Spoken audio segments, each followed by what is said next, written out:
Hi అండి, అందరికీ నమస్తే. Welcome back to magical hands and garden. మనం ఎంతో భక్తితో జరుపుకునే మహాశివరాత్రి పండుగ వెనక అసలు కథ మీకు తెలుసా? కేవలం ఉపవాసం, జాగారం మాత్రమేనా శివరాత్రి అంటే? కాదు, అంతకు మించిన అద్భుతమైన రహస్యం అందులో దాగుంది. శ్మశానంలో బూడిద పూసుకొని తిరిగే ఒక వైరాగి అయిన భోశంకరుడు పార్వతీదేవిని ఎలా పెళ్ళాడాడు? ఆయనకి నిజంగా మూడో కన్ను ఉందా? అసలు మహాశివరాత్రి ప్రత్యేకత ఏమిటి? మనం ఎందుకు ఈ రోజున ఉపవాసం ఉంటాం?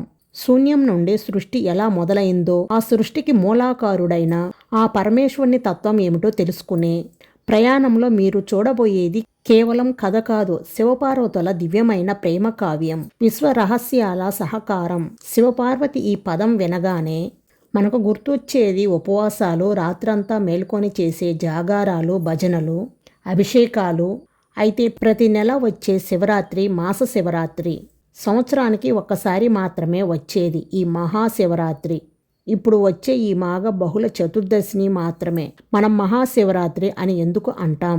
చాలామందికి తెలిసిన విషయం ఏమిటంటే, ఈ రోజునే శివపార్వతుల కళ్యాణం జరిగిందని. మరికొందరికి తెలిసిన విషయం, క్షీరసాగర మధురంలో పుట్టిన హాలాహలాన్ని శివుడు మింగి లోకాన్ని కాపాడిన రోజు అని. ఇవన్నీ కూడా నిజమే, కానీ ఇవి మాత్రమే కాదు. మహాశివరాత్రికి సంబంధించి అంతకంటే బలమైన, ఈ సృష్టి ఆరంభానికి సంబంధించిన మరెన్నో అద్భుతమైన ఘట్టాలు ఉన్నాయి. వాటన్నింటినీ ఒక్కొక్కటిగా తెలుసుకుందాం. ఈ వీడియోని ఎక్కడ స్కిప్ చేయకుండా చూస్తే మీకే అనిపిస్తుంది, మనకు తెలిసిన శివుడు వేరు, మనం తెలుసుకోవలసిన శివతత్వం వేరు అని. పదండి, ఆ ఆదియోగి ఆధ్యాత్మిక ప్రయాణాన్ని మొదలు పెడదాం. పురాణాల ప్రకారం బ్రహ్మదేవుడికి విష్ణుమూర్తికి మధ్య ఒక పెద్ద వాదన జరిగిందన్న విషయం మనందరికీ తెలిసిందే. ఇదే మన మహాశివరాత్రికి మెయిన్ పాయింట్.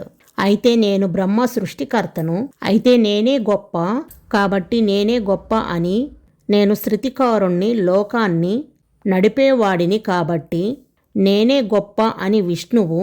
ఇద్దరు వాదించుకుంటూ ఉంటారు.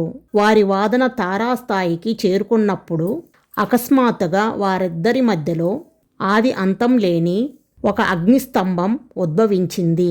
ఆ జ్యోతి స్వరూపం నుండి ఒక శబ్దం ఇలా వినిపిస్తుంది: మీ ఇద్దరిలో ఎవరైతే నా మొదలు లేదా చివరలను కనుగొంటారో వారే గొప్ప అని. వెంటనే బ్రహ్మహంస అధిరోహించి పైకి వెళ్ళిన విష్ణువు క్రిందకు వెళ్ళాడు. కొన్ని వేల సంవత్సరాలు గడుస్తాయి, కానీ ఆ అగ్నిస్తంభం యొక్క ఆది అంతం ఇద్దరికీ దొరకదు. అలసిపోయిన విష్ణువు శివుడి ముందు తన ఓటమిని అంగీకరిస్తాడు. కానీ బ్రహ్మ మాత్రం ఆ సత్యం పలికి, అగ్నిస్తంభం యొక్క ఆదిని చూశానని, అందుకు కేతకి పుష్పం అంటే మొగలి పువ్వు, అలాగే కామధేనువు సాక్ష్యమని అసత్యం పలుకుతాడు. శివుడు కోపంతో మొగలి పువ్వును పూజకు పనికిరావు అని శపిస్తాడు. కామధేనువు తల అబద్ధం చెప్పి తోక నిజం చెప్పటంతో ఏ ఆవుని కూడా తల దగ్గర కాకుండా తోక దగ్గర మాత్రమే పూజించాలి అని ఆదేశిస్తాడు. ఇక ఇన్ని అబద్ధాలకి మూల కారణమైన పంచముఖ బ్రహ్మను పట్టలేనంత కోపంతో కాలభైరవుని ఉద్భవించజేసి, ఆ అబద్ధానికి మూల కారణమైన పంచముఖ బ్రాహ్మను పట్టలేనంత కోపంతో కాలభైరవుని ఉద్భవింపజేసి బ్రహ్మ 5వ తలను నరికేశాడు. అందుకే ఆనాటి నుండి పంచముఖ బ్రాహ్మను చతుర్ముఖ బ్రాహ్మ అని పిలుస్తారు. ఆ తర్వాత బ్రాహ్మణకు శ్రీ మహావిష్ణువుకు వారి తప్పులు అర్థమయ్యి తమ కంటే గొప్ప శక్తి భోశంకరుడని ఆయనను లింగారూపంలో కొలువు తీరమని కోరుతారు. ఆ అనంతమైన అగ్నిస్తంభమే మొదటిసారిగా అర్ధరాత్రి వేళ లింగాకారాన్ని దాల్చి భూమిపై కొలువు తీరుతారు. ఆ పవిత్రమైన సమయాన్నే మనం మహాశివరాత్రిగా జరుపుకుంటాం. శివరాత్రి అనేది శివుడు పుట్టినరోజు కాదు, ఆయన మనకు మొదటిసారిగా లింగాకారంలో దర్శనం ఇచ్చిన రోజు. ఆ అగ్నితత్వాన్ని చల్లబరచటానికే మనం శివరాత్రి రోజున లింగానికి నిరంతరం అభిషేకం చేస్తాం. అలా అభిషేకం చేయటం ద్వారా తప్పకుండా శివానుగ్రహాన్ని పొందుతాము. ఇప్పుడు మరొక యథార్థ గాథను తెలుసుకుందాం. ఆ ఆదియోగికి శక్తి తోడైతేనే కదా చైతన్యం వస్తుంది. ఆ చైతన్యం శక్తి స్వరూపిణియే అమ్మవారు. లోక కళ్యాణం కోసం అమ్మవారు దక్ష ప్రజాపతి కుమారైన సతిదేవునిగా జన్మిస్తుంది. దక్షునికి ఇష్టం లేకుండా సతీదేవుని శివుణ్ణి పెళ్లి చేసుకోవటంతో తీవ్ర ఆగ్రహానికి గురైన దక్షుడు దక్షయజ్ఞం కోసం దేవదేవతలను ఆహ్వానిస్తాడు. ఒక శివుడు తప్ప ఆహ్వానించకపోయినా తండ్రికి అపవాదు రాకూడదు అని శివుడు వాదిస్తున్నా కూడా సతీదేవి ఆగలేక దక్షయజ్ఞానికి వెళ్తుంది. అక్కడ దక్షుడు సతీదేవుని ముందే మహాదేవుణ్ణి ఘోరంగా అవమానిస్తాడు. తన భర్తను అవమానిస్తుంటే సహించలేక ఇకపై తాను దక్షుని కుమార్తెగా ఉండకూడదు అని మంటల్లో దూకి ప్రాణత్యాగం చేస్తుంది. సతీదేవి మరణానికి ఆగ్రహితుడైన శివుడు లోకాలను ధ్వంసం చేస్తుండటంతో శ్రీ మహావిష్ణువు తన సుదర్శన చక్రంతో సతీదేవి తనువుని 51 భాగాలుగా చేస్తాడు. అందులో 18 మన భారతదేశంలో పడతాయి. వాటినే మనం అష్టదశ శక్తి పీఠాలు అంటాం. అయితే సతీదేవి మరణంతో శివుడు తీవ్రమైన వైరాగ్యంలోకి వెళతాడు. కైలాసాన్ని వదిలి ఘోర తపస్సులో నిమగ్నమైపోవటంతో లోకం కళావిహలంగా మారుతుంది. అప్పుడు తారకాసుడు అనే రాక్షసుడు బ్రహ్మ కోసం ఘోర తపస్సు చేస్తాడు. బ్రహ్మ ప్రత్యక్షమై వరమివ్వగా శివుడు వైరాగ్యం నుండి బయటికి రావడం అసాధ్యమని తలచి శివునికి పుట్టిన సంతానం చేతిలోనే తనకు మరణం ఉండాలని కోరుతాడు. బ్రహ్మ తదాస్తు అని అడిగిన వరాన్ని ప్రసాదిస్తాడు. ఇక తారకాసుడి ఆగడాలకు హద్దు లేకుండా పోయింది. దేవదేవతలు తారకాసుని ఎదుర్కోలేక శివుడి తపస్సును భంగం చేసే సహనం చేయలేక ఆదిపరాశక్తిని ప్రార్థిస్తారు. అప్పుడు అమ్మవారు హిమవంతుడు మేనకా దంపతులకు పర్వతాలకు రాజహిమవంతుడు కాబట్టి ఆయన కుమార్తెకు పార్వతీదేవి అని నామకరణం చేస్తాడు. పార్వతీదేవి చిన్నప్పటి నుండి చదువులల్లో, ఆటలల్లో, అన్ని విషయాలలో కూడా చాలా చురుగ్గా ఉండేది. ఆమె చిన్నప్పటి నుండి శివుడి నామం వింటూ ఆయన గురించి తెలుసుకుంటూ పెరుగుతుంది. ఎన్నోసార్లు కైలాస పర్వతాన్ని చూస్తూ అలాగే నిద్రపోయేది. ఎప్పటికైనా శివుణ్ణి వివాహం చేసుకోవాలి అని పరితపిస్తున్న పార్వతిని చూసిన నారదుడు హిమవంతుడి దగ్గరికి వచ్చి, నీ కూతురు పార్వతికి శివుడు అంటే చాలా ఇష్టం. ఆమెను శివునికి ఇచ్చి వివాహం చెయ్యి అని చెప్పాడు. కానీ హిమవంతుడికి శివుడికి ఇచ్చి వివాహం చేయటం అస్సలు ఇష్టం లేదు. అప్పుడు హిమవంతుడు పార్వతి దగ్గరికి వెళ్ళి ఎన్నో మాటలు చెప్పి ఎన్నో ప్రయత్నాలు చేసి ఆమె మనసును మార్చటానికి ప్రయత్నిస్తాడు. కానీ పార్వతీదేవి ఎన్ని చెప్పినా కూడా నేను శివుణ్ణే పెళ్లి చేసుకుంటాను అనే నిర్ణయాన్ని తండ్రికి కరాఖండిగా చెప్పేస్తుంది. ఇక చేసేదేమీ లేక హిమవంతుడు పార్వతిని తీసుకెళ్లి కైలాస పర్వతానికి వెళ్ళాడు.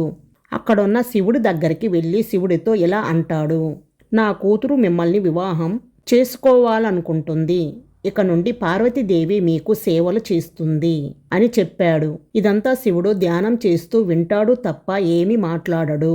అది చూసిన హిమవంతుడు నిరాశతో బాధతో అక్కడి నుండి వెళ్ళిపోతాడు. ఆ తర్వాత పార్వతీదేవి శివునికి సేవలు చేసుకుంటూ ఎన్నో రకాల పూజలు చేస్తూ శివుని ఎదుటే ఉంటుంది. మరోవైపు తారకాసుడి ఆగడాలు ఎక్కువైపోతాయి. అతడిని వధించటం తప్పనిసరి అవుతుంది. కాబట్టి అతడిని వధించాలంటే శివపార్వతులు వివాహం చేసుకోవటం అత్యంత ముఖ్యం. అప్పుడు బ్రహ్మదేవుడు వారిద్దరిని కలవాలని విష్ణు మానసపుత్రుడైన మన్మధుడిని పిలిచి శివుని మీద ప్రేమ బాణాన్ని వదిలి పార్వతీదేవి మీద ప్రేమ కలిగేలాగా చేయమని ఆజ్ఞాపిస్తాడు. మన్మధుడు సరేనని తన భార్య రతీదేవినితో కలిసి కైలాస పర్వతానికి వెళతాడు. అక్కడ శివుడు ధ్యానంలో ఉండగా పక్కనే పార్వతీదేవి శివనామం జపిస్తూ ఉంటుంది. ఇదే మంచి సమయమని మన్మధుడు తన ప్రేమ బాణాన్ని శివునికి ఛాతిపైకి వదులుతాడు. ఒక్కసారిగా శివుడు కోపంతో 100 సంవత్సరాల నుండి ధ్యానం చేస్తున్న నాకు భంగం కలిగిస్తావా అని ఎదురుగా ఎవరున్నారో అని కూడా చూడకుండా తన 3వ కన్నును క్రోధంతో తెరుస్తాడు. అంతే, ఆ 3వ కన్ను నుండి వచ్చిన అగ్నిశక్తికి కామానికి దేవుడైన మన్మధుడు భస్మమైపోతాడు. తన కళ్ళ ముందే భస్మమైన తన భర్త మన్మధుడిని చూసిన రతీదేవి ఏమి ఆలోచించకుండా పార్వతీదేవిని చూసి నీ జీవితంలో సంతానం కలగదుగాక అని శపిస్తుంది. కానీ మళ్ళీ తారకాసుడి గురించి గుర్తుకు వచ్చి పార్వతి, నువ్వు తల్లివి అవుతావు గాని నీ గర్భం నుండి ఒక్క పిల్లవాడు కూడా పుట్టడు అని చెప్పి వెళ్ళిపోతుంది. పార్వతీదేవి బాధతో శివుడి వైపు చూస్తుంది. శివుడు మాత్రం పార్వతీదేవి ముఖం కూడా చూడకుండా ధ్యానంలోనే ఉంటాడు.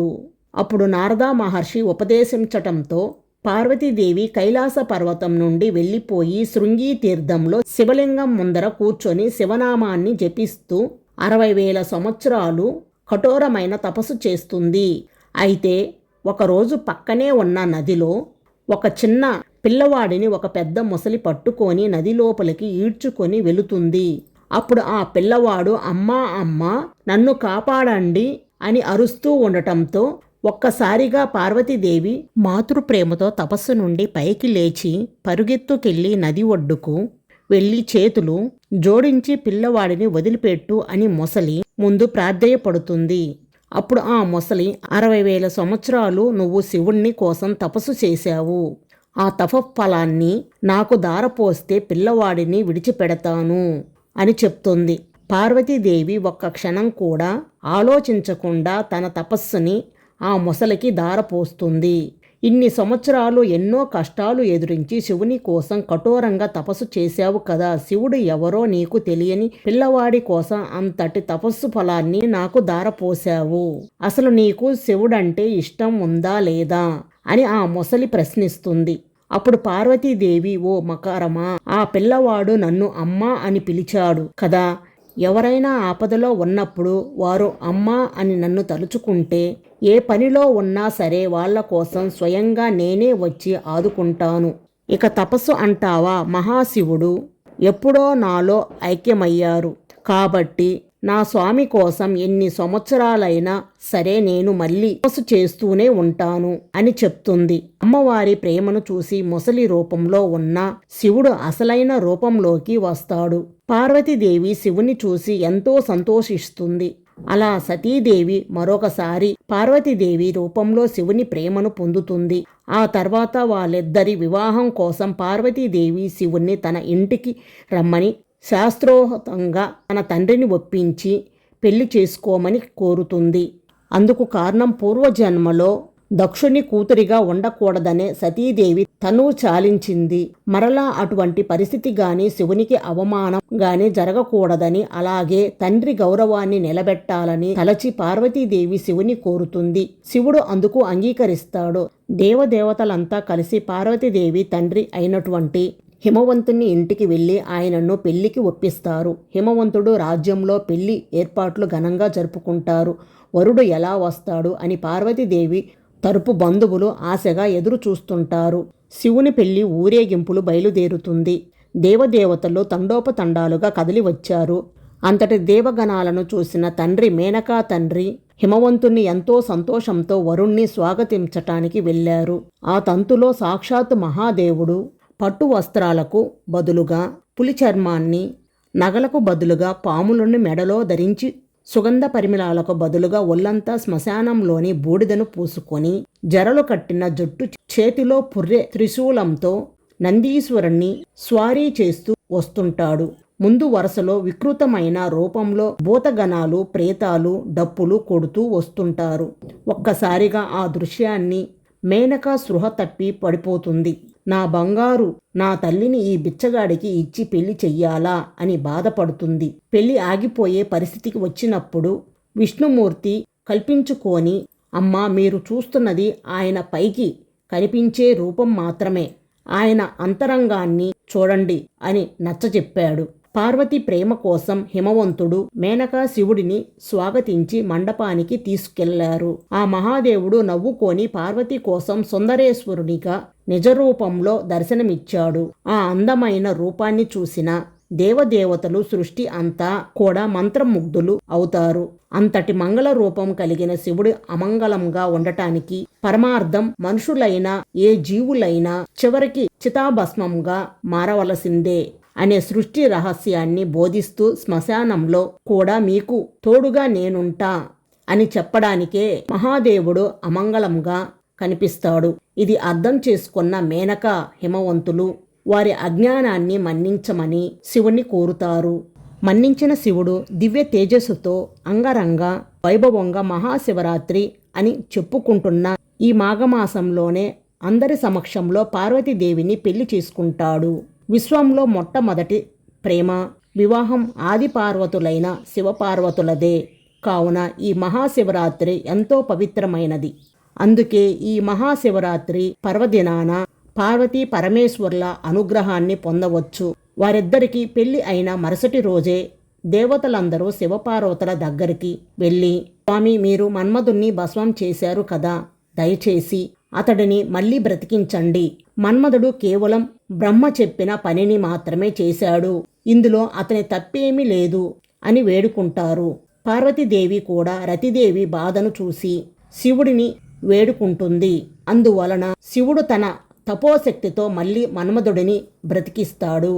ఇందాక చెప్పుకున్నాం కదా తారకాసుణ్ణి గురించి.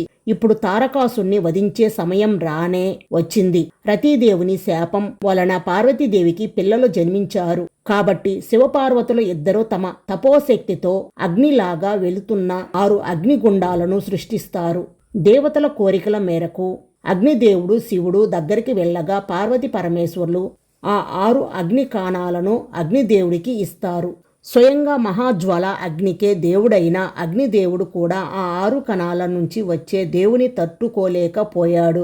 వెంటనే ఆ కణాలను వాయువులో వదిలిపెట్టడంతో వాయుదేవుడు కూడా ఆ వేడిని తట్టుకోలేక గంగాదేవిని పిలిచి ఆమెకు ఆ అగ్ని కణాలను ఇచ్చాడు. కాసేపటికి ఆమె కూడా ఆ వేడిని అదుపు చేయలేక నది ఒడ్డున ఉన్న శరణవన భవ అనే రైలు పొదలకు చేరుతుంది.